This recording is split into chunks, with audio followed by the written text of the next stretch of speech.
everyone, and welcome back to Year 13 Expo. I've got Scott Salisbury here of Scott Salisbury Group with me on behalf of the Master Builders Association of South Australia. Welcome, Scott. It's great to have you involved in this year's Expo. Yeah, I'm happy to help. So, looking forward to it. I'd love to start off this conversation with asking about your Year 13 experience. What did you do post-school that led you to your current role? Well, I left school in, not sure what you call it now, but it was year 12. And I began work as a mechanical engineer, which was basically a drafting position. And there was a lot of TAFE work for that, which I wasn't really fitting into. And my dad was a carpenter, so after 9 months after working in that role, I began as a carpenter with my father. In those days, you didn't have to do an apprenticeship. You could learn the skills on site, but that meant that after 4 years, you had to sit for a test to get your license, which is really where I started. And that was doing first fixed carpentry, a bit of second fixed carpentry, and all on housing.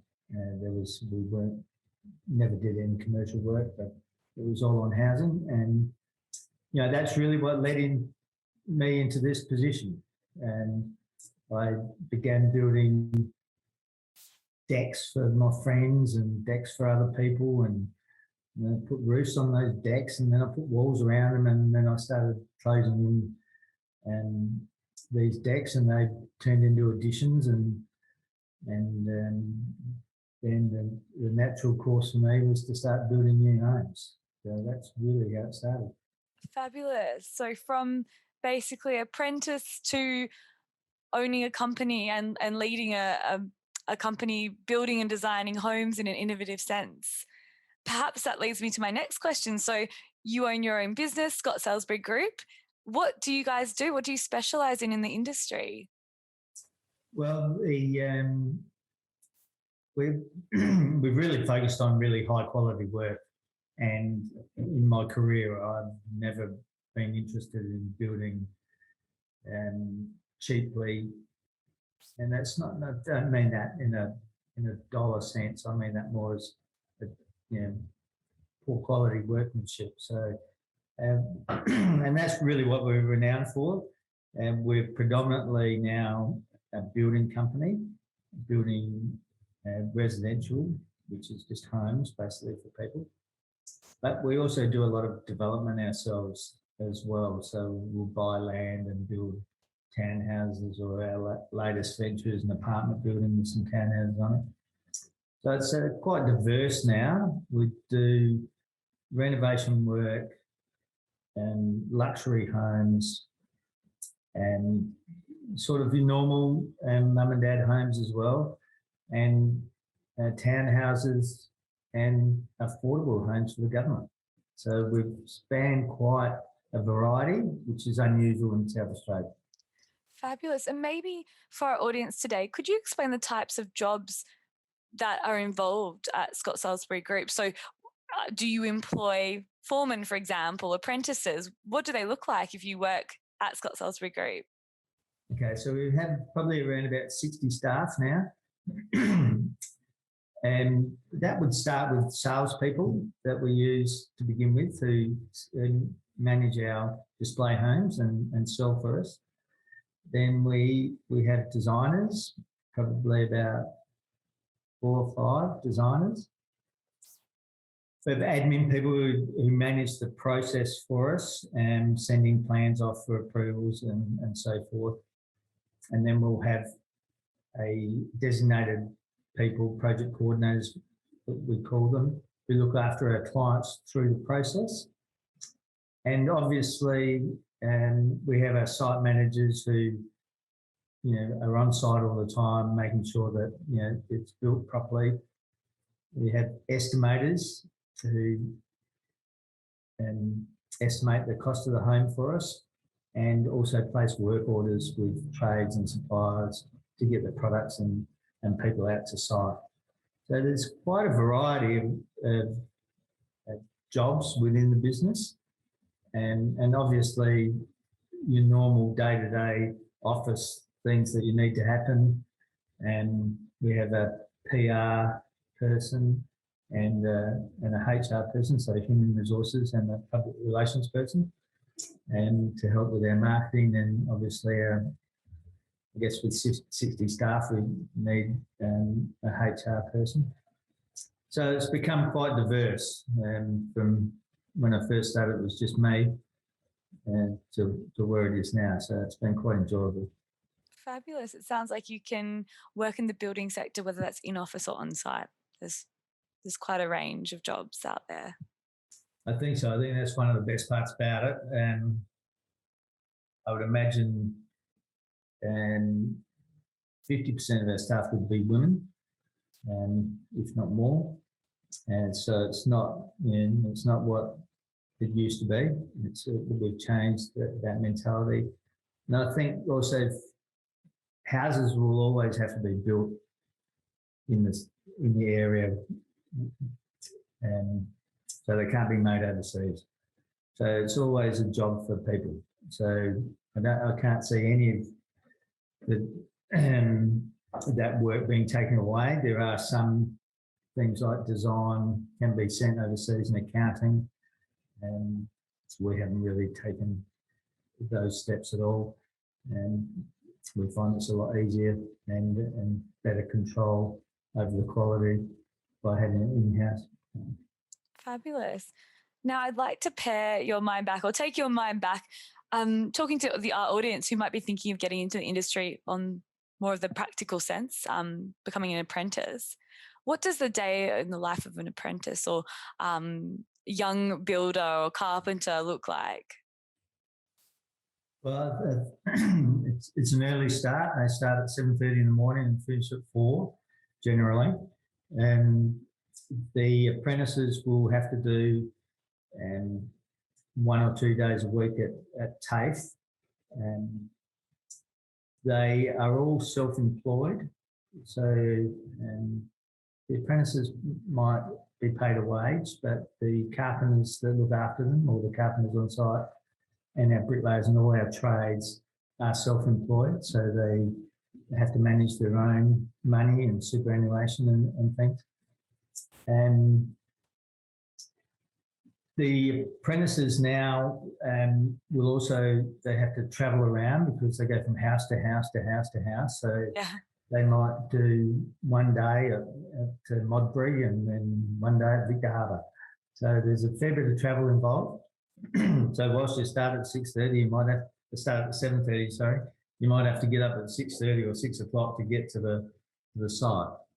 And, and that's really enjoyable. You're working outside all the time. Sometimes it's not so good when it's raining and cold, but generally it's a really healthy sort of job to be in.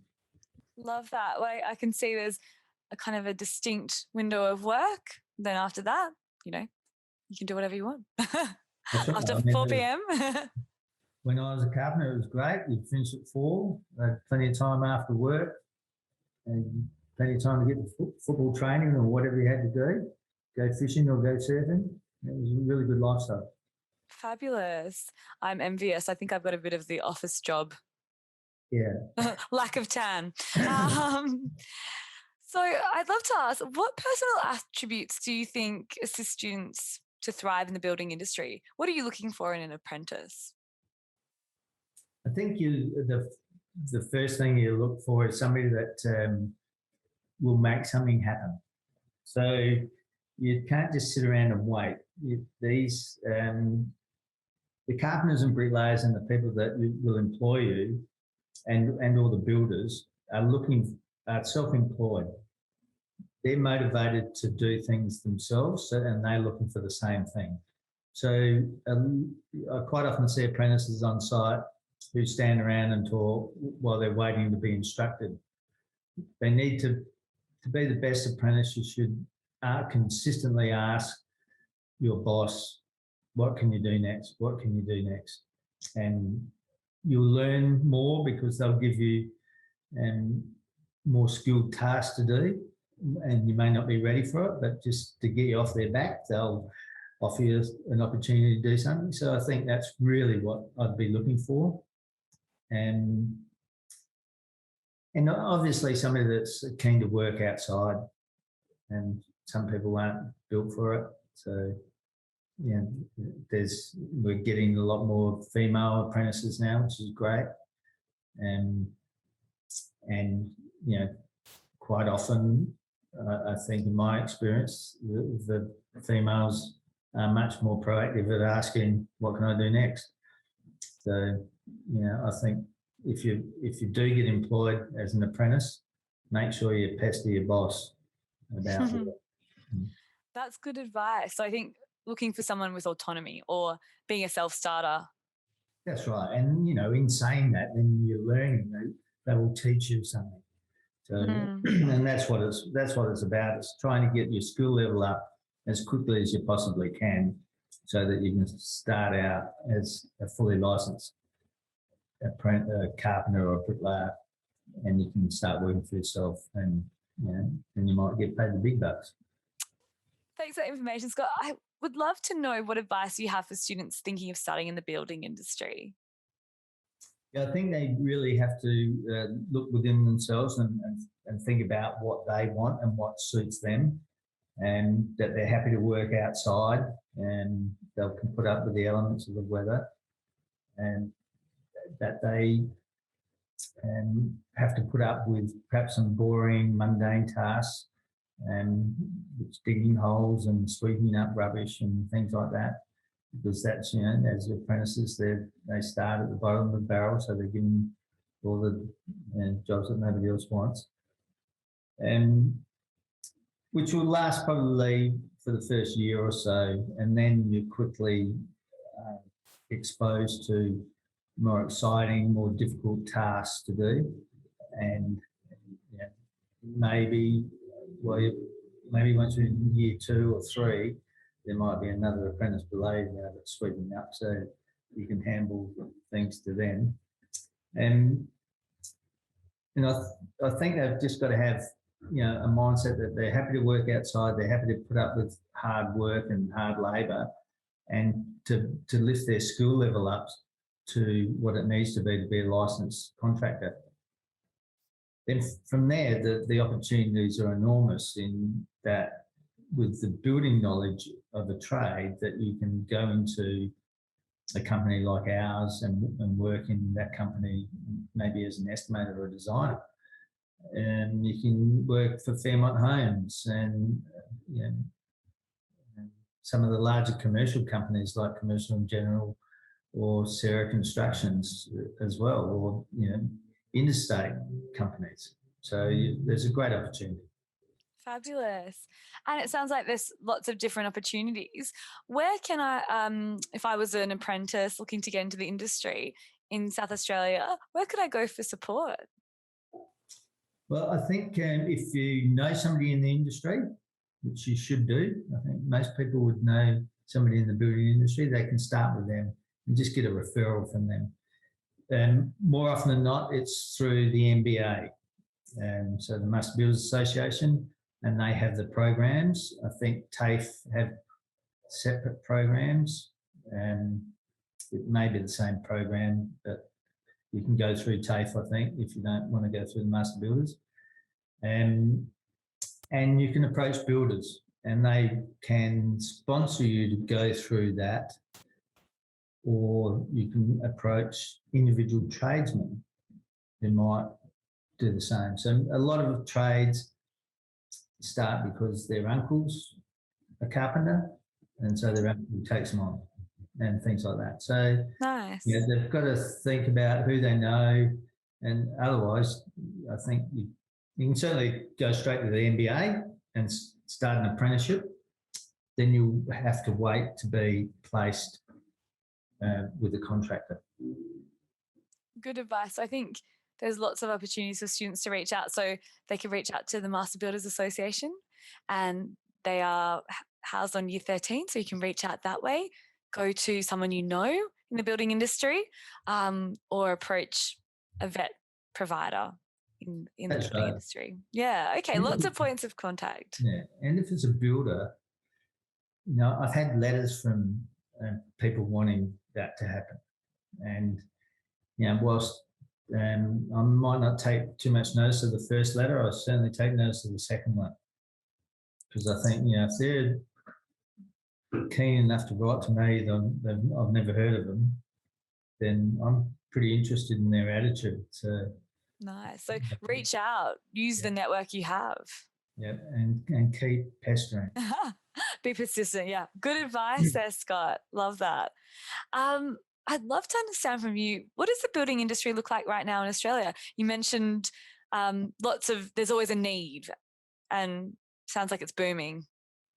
It's booming at the moment, so it's very difficult at the moment to manage, and because of this the home builder grants and things like that. So that and it's always been a bit of a boom bust industry. It's the leading indicator for the economy of Australia.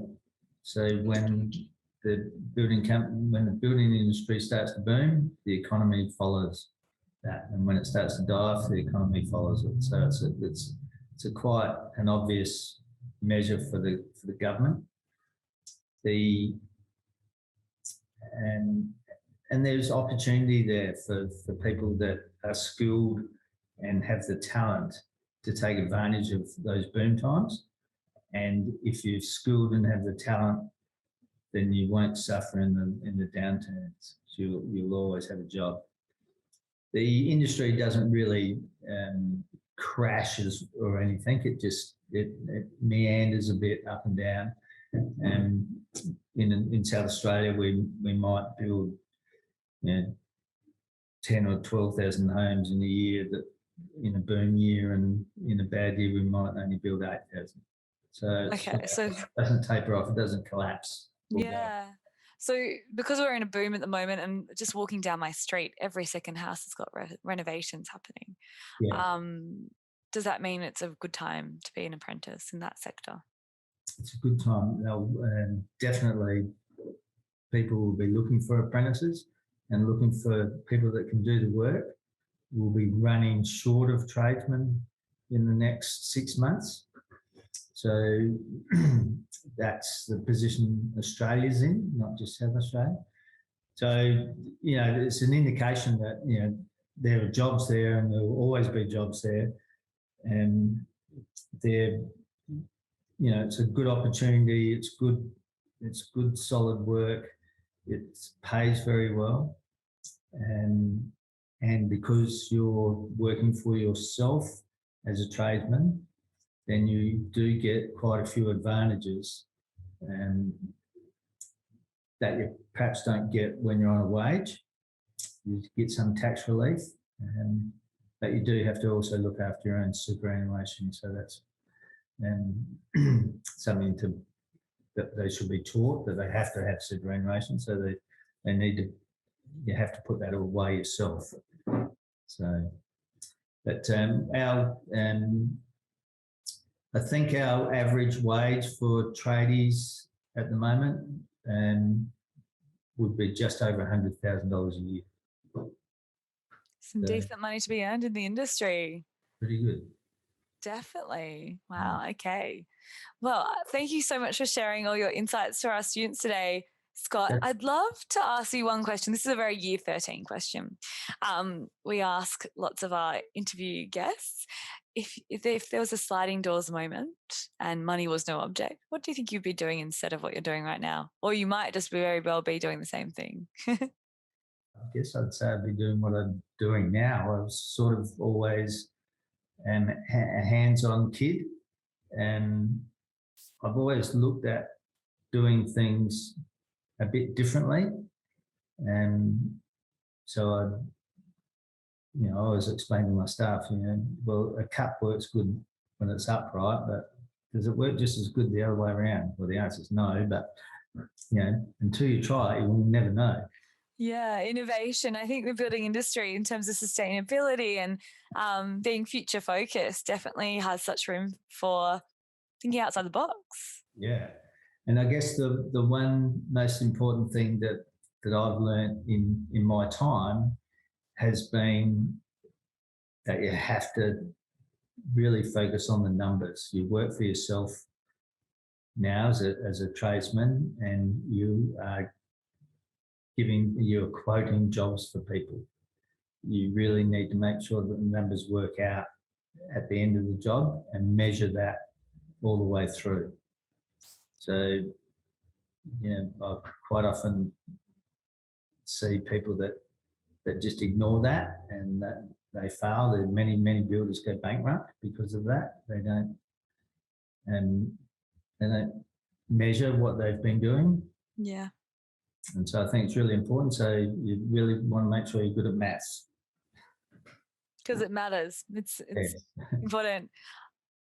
Oh, such good advice. Scott, we're really grateful to have you speaking today on behalf of all things building industry and on behalf of the Master Builders Association of South Australia. If students would like to get in touch, we'll have details below.